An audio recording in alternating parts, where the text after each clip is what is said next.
Il chercha frénétiquement dans la maison, appelant Ouche et son fils, mais ils ne répondirent pas. Nénier reste là à regarder Égiaufort marcher d'un bout à l'autre de la pièce en murmurant pour lui-même, en se murmurant à lui-même. « Huche ne peut pas me faire ça. Elle était là quand je me suis endormie. Où a-t-elle pu aller ?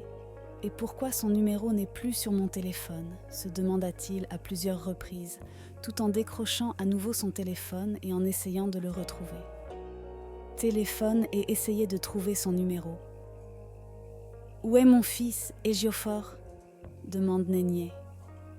Nénier l'exige, sa voix est pleine de colère et d'un mélange de peur. « Je ne sais pas. » Égiaufort répond en criant, les yeux écarquillés de confusion et d'inquiétude. De confusion et d'inquiétude. « Elle était à la maison quand je me suis endormi, » dit-il en essayant de comprendre ce qui se passait. Il essayait de comprendre ce qui se passait. Nénier sentit son cœur s'enfoncer dans l'estomac. Elle avait l'impression que quelque chose d'incontrôlable s'était produit. Où habite-t-elle ? Elle demande à Égiaufort, qui lui révèle qu'il n'a aucune idée de l'endroit où elle vit. Comment pouvez-vous dire que vous ne savez pas où vit votre partenaire ? De son côté, elle regarde Égiaufort, qui lui répond qu'il se rencontre toujours dans un certain hôtel de la ville. « Comment peux-tu être aussi irresponsable ?» dit Nénier, tandis qu'Égiaufort devient soudain calme. « Où as-tu gardé mon fils ?» hurle Nénier, qui s'effondre sur le sol en se sentant vaincu.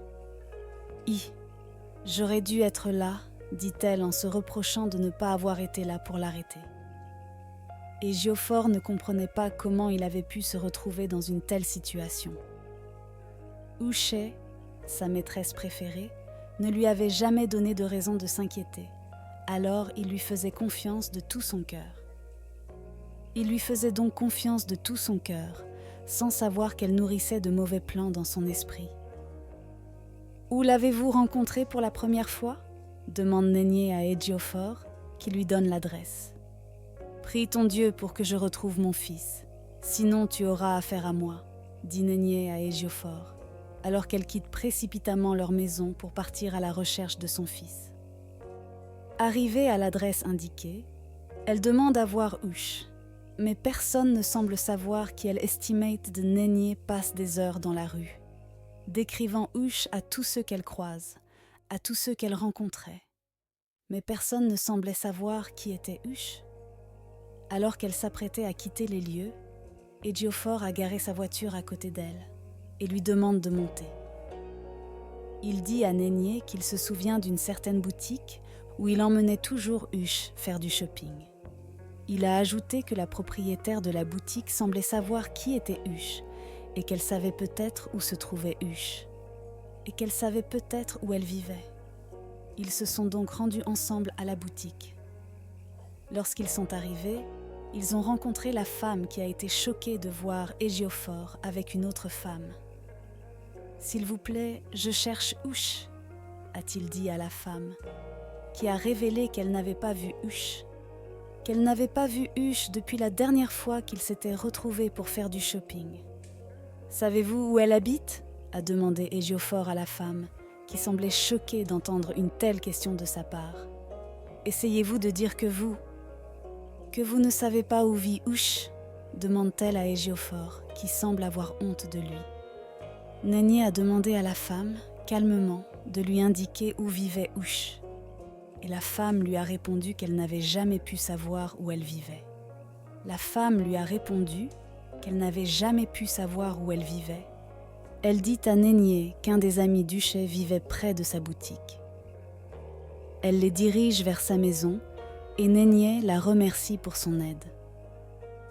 Arrivé chez son ami, il rencontre son ami, Oujou, qui affirme qu'Ouche avait quitté sa maison précipitamment ce matin, sans lui dire où elle allait. Les larmes coulent des yeux de Nénier, qui se demande où Ouche a pu aller, et si son fils était en sécurité. Était-elle avec un bébé ? Demande Nénier à la jeune femme, qui lui répond qu'Hush n'était pas avec un bébé lorsqu'elle est venue. Le cœur de Nénier s'emballe alors que plusieurs idées lui traversent l'esprit. « Pouvons-nous avoir son numéro, s'il vous plaît ?» demande-t-elle à la jeune femme qui fait défiler son téléphone et se rend compte qu'Hush a effacé son numéro de son téléphone. « Comment est-ce possible ?» se dit-elle en chuchotant, tout en continuant à parcourir son téléphone à la recherche du numéro. Son téléphone à la recherche du numéro. Laisse-moi deviner, elle a aussi effacé le numéro de ton téléphone, demande Égiaufort à la jeune femme, qui semble choquée de ne pas trouver le numéro sur son téléphone. Qu'est-ce qui se passe ici ? La jeune femme demande à Égiaufort et Nénier, qui lui expliquent qu'Huché s'est enfui de chez eux avec leur nouveau-né. La jeune femme ouvre la bouche sous le choc. Elle n'arrive pas à croire qu'Huche puisse faire une chose pareille dans sa vie. « Je sais où vivent sa mère et sa fille », leur dit-elle en leur indiquant la direction de leur maison.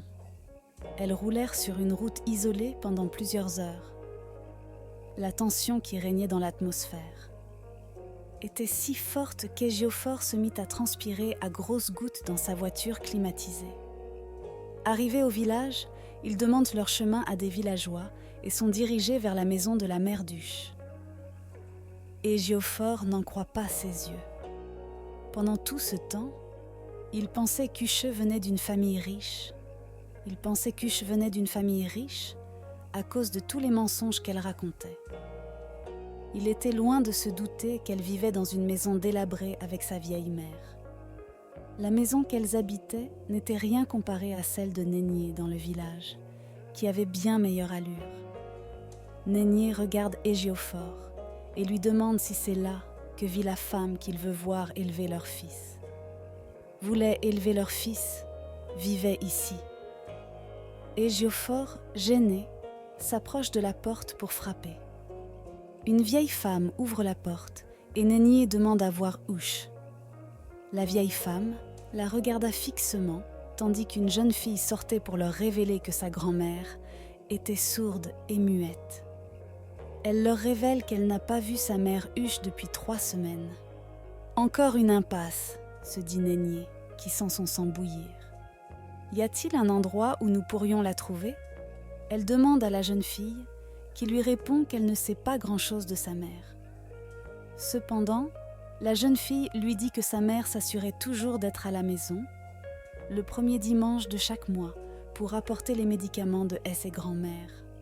Elle leur dit de venir ce jour-là, car elles rencontreront probablement Huche à la maison. Ce jour-là, il y a plus d'1 semaine. C'était dans 1 semaine et Nénier savait que beaucoup de choses pouvaient se produire dans ce laps de temps. « Merci pour votre aide », dit-elle à la jeune fille, tandis qu'elles retournent à leur voiture. Au moment où elles s'apprêtent à partir, elles reçoivent un appel d'un numéro inconnu. Elles reçurent un appel d'un numéro inconnu.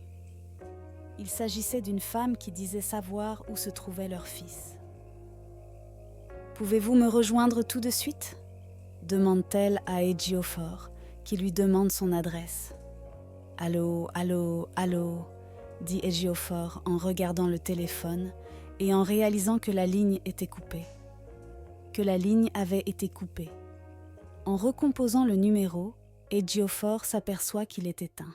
« Qui est à l'origine de ce numéro ?» demande Nénier. Égiaufort lui répond qu'il s'agit d'une femme qui a appelé pour dire qu'elle savait où se trouvait leur fils. Qu'elle savait où se trouvait leur fils.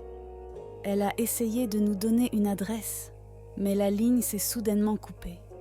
Rappelez-la rapidement, dit Nénier à Égiaufort, qui lui répond que le numéro est maintenant éteint. « Cette journée peut-elle encore s'améliorer ?» cria Nénier, frustré, tandis que des larmes commençaient à couler sur son visage. « Tout est de ta faute, dit-elle à Égiaufort. Ils rentrèrent chez eux, et ce fut la nuit la plus longue qu'ils aient jamais eue. Le sommeil leur échappait. Ils étaient assis près de leur téléphone, espérant recevoir un appel pour savoir où se trouvait leur fils. Au matin, ils ont entendu leur téléphone sonner. Égiaufort a décroché et s'est rendu compte qu'il s'agissait d'un homme. Si vous voulez revoir votre fils, mettez à disposition 100 millions S de Naira en liquide. Je vous appellerai pour vous dire. Je vous appellerai pour vous dire où vous pouvez déposer l'argent, et votre fils vous sera rendu. To. La ligne a été coupée. Qui était-ce ? Demande Nénier, tandis qu'Éjiophore lui révèle que les gens demandent une rançon. Combien ? 100 millions S de Naira. Nénier écarquille les yeux, incrédule, en essayant d'assimiler ce qu'elle entend. Qu'allons-nous faire maintenant ? Demande-t-elle à Éjiophore, qui commence à réfléchir profondément. Je pense que nous devrions faire appel à la police, suggéra Nénier à Éjiophore, qui répondit que les gens l'avaient prévenu que s'il faisait appel à la police, ils tueraient leur fils et lui rendraient son fils. Ils tueraient leur fils et leur rendraient son cadavre.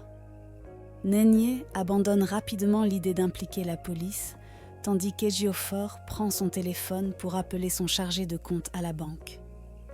Pour appeler son chargé de clientèle à la banque et lui demander combien d'argent liquide il avait sur ses comptes. 200 millions S, monsieur, lui répond le chargé de clientèle, tandis qu'Éjiophore lui ordonne de s'arranger pour obtenir 100 millions S d'euros en liquide et qu'il lui demande de le faire. 100 millions S en liquide et qu'il passerait à la banque dans quelques minutes pour les récupérer. Éjiophore prend les clés de sa voiture et se rend directement à la banque. Il récupère l'argent et rentre chez lui auprès de sa femme Nénier, qui n'arrête pas de pleurer à l'idée que son bébé était entre les mains de dangereux kidnappeurs. Nénier était tellement bouleversée et avait besoin de parler à quelqu'un qu'elle a contacté son ami Nkechi, qui, pour une raison quelconque, ne répondait plus à ses messages depuis une semaine. Elle a vu son monde s'écrouler sous ses yeux, tandis qu'elle devenait inconsolable. Ils ont attendu quelques heures et ont reçu un appel d'un numéro inconnu, avec des instructions sur la manière dont l'argent devait être déposé. « Qui est avec toi ?» demande l'homme à l'autre bout du fil, alors qu'Éjiophore lui révèle qu'il ne s'agit que de sa femme. « Donnez-lui le sac et le téléphone », ordonne l'homme, tandis qu'Éjiophore tend le téléphone à Nénier. « Savez-vous conduire ?» demande l'homme à l'autre bout du fil, alors que Nénier lui révèle qu'elle ne sait pas conduire. Demande l'homme à l'autre bout du fil, alors que Nénier lui révèle qu'elle sait conduire. Bien, retrouvez-moi seule à la maison abandonnée à la périphérie de la ville et apportez l'argent avec vous. 30 minutes où ton fils sera mort. To. Nénier écarquille les yeux de terreur et sort de la maison en courant avec les clés de la voiture d'Éjiophore. Elle monte dans la voiture et roule aussi vite qu'elle le peut. Éjiophore est choqué de constater que sa femme sait conduire. Pendant tout ce temps, il n'avait jamais eu l'occasion de connaître sa femme, qui ne semblait pas du tout locale. Il la regarde partir, tout en priant pour que l'échange réussisse. Nénier roula aussi vite qu'elle le put avec l'argent. Elle arriva à la maison abandonnée, à la périphérie de la ville, et se gara sur le bord de la route. Sur le côté de la route, 6 yeux se déplacent de gauche à droite en attendant l'arrivée du cueilleur. Quelques minutes plus tard, elle entendit frapper à sa fenêtre arrière et sortit de la voiture avec l'argent. L'homme masqué lui a pris l'argent et lui a dit de descendre la route. Sur le bord de la route avec son bébé à l'intérieur. Elle devait prendre son bébé et rentrer directement chez elle. Nénier monte dans sa voiture et roule pendant quelques minutes. Elle a vu le panier et s'est garée à côté. Et voilà que son fils se trouve à l'intérieur. Nénier a serré son bébé dans ses bras, l'a mis dans la voiture et est rentrée directement chez elle. À son arrivée, les yeux d'Éjiophore s'illuminent d'excitation à l'idée de voir son fils en sécurité. Nénier, submergée. Nénier, submergée par les émotions, est entrée dans sa chambre pour s'occuper de son fils, qu'elle n'avait pas vu depuis très longtemps.